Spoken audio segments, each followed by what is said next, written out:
afternoon and thank you for joining us on FutureTV. I'm Linda Tamim and these are today's top stories. Calm seems to prevail in Tripoli after the latest round of attacks pitting rival neighborhoods claim the lives of 26 people. President Michel Sleiman heads to Kuwait to attend the two-day Arab foreign ministers meeting. And Hilal al-Assad, cousin of Syrian President Bashar al-Assad, is killed during fighting in the border town of Qasab in Syria's Latakia province. Calm seems to prevail in Tripoli, where 26 people, most of them civilians, have been killed in 12 days of clashes between pro- and anti-Damascus fighters in Tripoli. Snipers from both sides were still deployed in flashpoint areas of the northern port city as the fighting subsided for the first time in nearly 2 weeks. Tripoli has seen intense sectarian clashes since the war in neighboring Syria erupted 3 years ago, with gunmen from the Sunni district of Bab al-Tabani battling fighters in the Alawite area of Jabal Mohsen. On Sunday, amid a relative calm, the army raided several homes hunting for militants. Shops and schools in the flashpoint neighborhoods remained closed today, but they reopened across the rest of the city for the first time in days. The international highway from Tripoli to Syria was also reopened, but roads linking the city's warring neighborhoods remained sealed off. The Lebanese army diffuses dynamite sticks at the science faculty of the Lebanese University in Al-Qubba area of the northern city of Tripoli. The army found 400 grams of dynamite inside the campus that were rigged to explode, and the soldiers immediately defused them and seized them. President Michel Sleiman has discussed the general security situation with Prime Minister Tamam Slam at Babda Palace. Lebanon has been the scene of security incidents, mainly in the northern city of Tripoli and along the Lebanese-Syrian border. Among the topics discussed was the agenda of Thursday's cabinet session at Babda Palace. Prime Minister Tamam Slam has warned that the security situation in Lebanon will not improve if the presidential elections are not held on time. In remarks to employees and reporters at a ceremony held at the Grand Serai, Salam said making this achievement will open a new page to the nation and comfort the people. Salam told the government, employees and journalists that his mission was short, but it was essential to elect a new head of state to revive the country. The cabinet received Parliament's vote of confidence last week. Its main mission is to prepare for the polls as President Michel Sleiman's 6-year term comes to a close end. Asked whether the government will deal with the security situation at a session it will hold on Thursday, Salam said security is our concern and it is on the agenda of the entire country. He added that preparations were underway to implement a security plan based on the decisions reached at a meeting held last week at Babda Palace. Foreign Minister Gibran Bassil warns of a plot to keep Syrian refugees in Lebanon for a long time.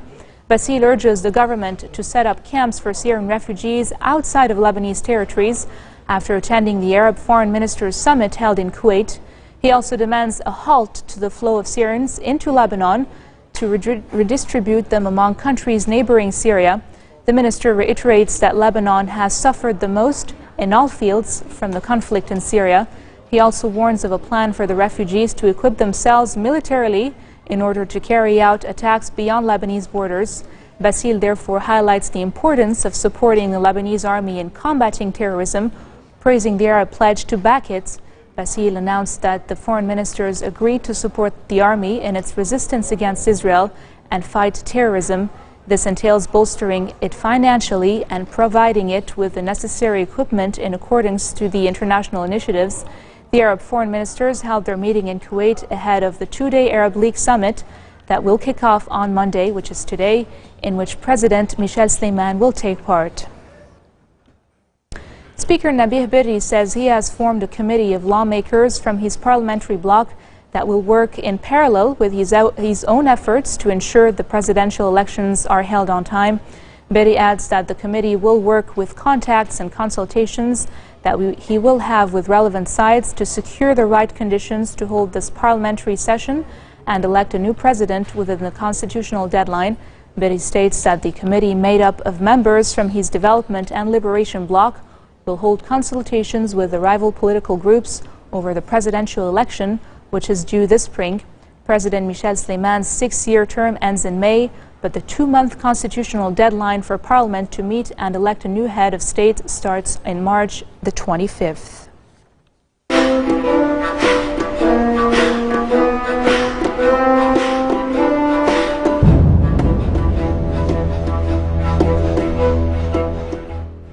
Hilal al-Assad, a cousin of Syrian President Bashar al-Assad, has been killed along with 7 of his fighters during fighting in the border town of Kasab in Latakia province after shells from rebels targeted his vehicle. The battle for Kasab broke out on Friday and at least 80 fighters on both sides have been killed. More in this report. Fierce fighting in the Syrian border town of Kasab has resulted in the killing of Hilal al-Assad, a cousin of President Bashar al-Assad, along with 7 of his fighters after shells from rebels targeted his vehicle. Hilal, whose death was confirmed by Syrian state television, was the founder of the National Defense Army, a group of pro-government civilians fighting alongside the Syrian army. The rebel group Jaish al-Islam has claimed responsibility for the killing. Hilal's group says that the rockets targeted a house where he was holding a meeting with other members of the National Defense Army. Videos posted on his social media websites purport to show fighting intensifying between rebel soldiers and government forces near Kasab. Fighters from an array of armed opposition groups have seized the predominantly Armenian Christian town. Footage shows what is said to be a rebel launching a rocket-propelled grenade at government forces around Kasab crossing. Gunfire and rebels shouting "God is great" can be heard in the background. Allahu Akbar! What is said to be a group of rebels are seen inside a building at Kasab, pulling pictures of Assad off the wall and smashing them to the ground.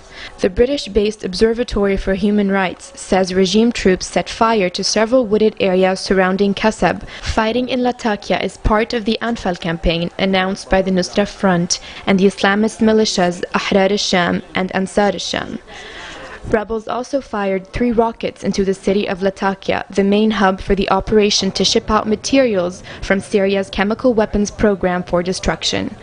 The observatory says a civilian and policeman were killed in the strike, which also wounded a number of people. Rebels were also seen firing at a government forces aircraft from the back of a truck in the El Turkman mountains in rural Latakia. The attack on Kasab comes a day after Turkey shot down a Syrian plane that Ankara said had crossed into its airspace from Latakia. The battle for Kasab broke out on Friday, and at least 80 fighters on both sides have been killed. And coming up next, 529 supporters of ousted Egyptian President Mohamed Morsi are sentenced to death. Stay tuned.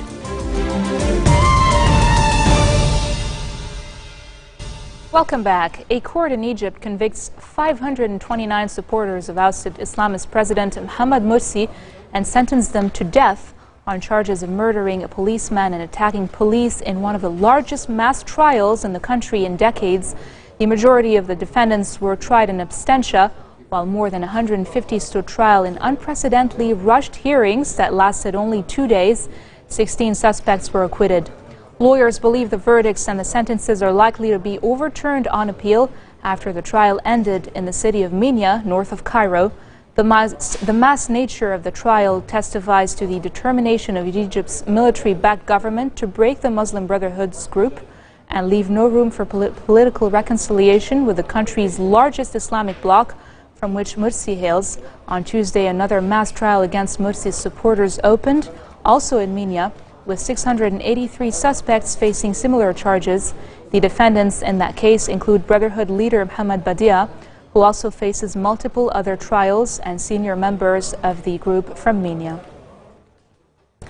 Gunmen have killed 20 soldiers in an attack on a military checkpoint in eastern Yemen. Military sources blamed today's attack on Al-Qaeda in the Arabian Peninsula. There have been frequent attacks on security forces in Yemen, and the violence is usually blamed on Al-Qaeda. The group remains active in the south and east of the country despite military campaigns to defeat it. France's anti-immigrant National Front has surged to power and seized more victories in local elections, where voters punished President François Hollande for failing to tackle unemployment, with turnout levels at a record low of 65% after a series of political scandals that have hit mainstream French politicians of both left and right, Initial tallies showed Hollande's socialists and their allies won just 38% of the national vote, behind 47% for opposition conservatives. NF leader Marine Le Pen says she is not interested in voter pacts with the mainstream right, even if that could win her a greater presence on town hall councils. The strong force shown by the National Front will alarm Europe's liberal progressives, with the party long associated with racism and anti-Semitic statements. Le Pen's father, Jean-Marie, was prosecuted several times for being racist. His daughter's policies focus on reduced immigration and take a stance against EU enlargement. Ukraine's acting president announces that the ex-Soviet nation's troops have been given orders to withdraw from Crimea following the peninsula's seizure and an annexation by Russia. Acting President Alexander Turchinov tells Parliament that the decision has been taken in the face of threats to the lives and health of our service personnel and their families.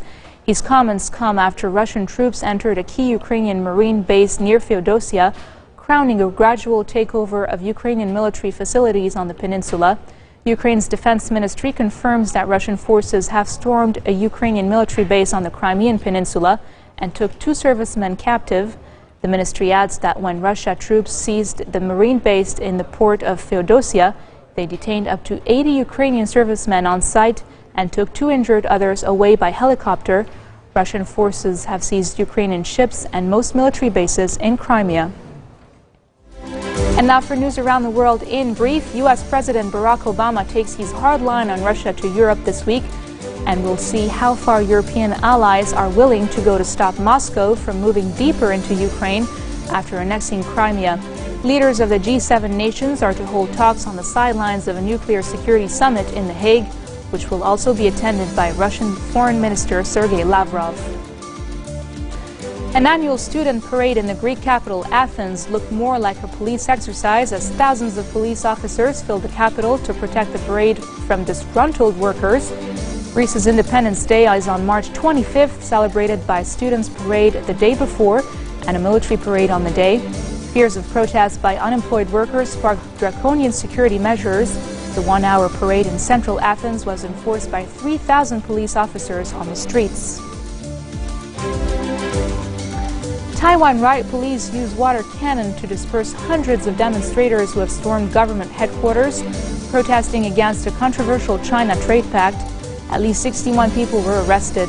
Signed in June by representatives from Taipei and Beijing, the pact is still awaiting ratification by Taiwan's parliament. The presidential office states it will not tolerate actions designed to paralyze the government. Malaysian Prime Minister Najib Razak announces that Malaysia Airlines Flight 370 went down over the southern Indian Ocean. Malaysians citing a new analysis of satellite data by a British satellite company and accident investigators. The announcement appeared to rule out the possibility that anyone could have survived whatever happened to the aircraft, which vanished more than 2 weeks ago. As Razak spoke, airline representatives met with family members in Beijing. One relative of a missing passenger tells media that they were told that all lives were lost. The developments happened the same day as Australian officials announced they had spotted 2 objects in the southern Indian Ocean that could be related to the flight, which has been missing since March 8 with 239 people aboard. This marks the end of our bulletin for today. Now for a reminder of our top stories. Calm seems to prevail in Tripoli after the latest round of attacks pitting rival neighborhoods claimed the lives of 26 people. President Michel Sleiman heads to Kuwait to attend the 2-day Arab foreign ministers meeting. And Hilal al-Assad, a cousin of Syrian President Bashar al-Assad, is killed during fighting in the border town of Kasab in Syria's Latakia province. Those are your Monday headlines from us here at Future Television. I'm Linda Tamim, and I'll be back again tomorrow with more updates.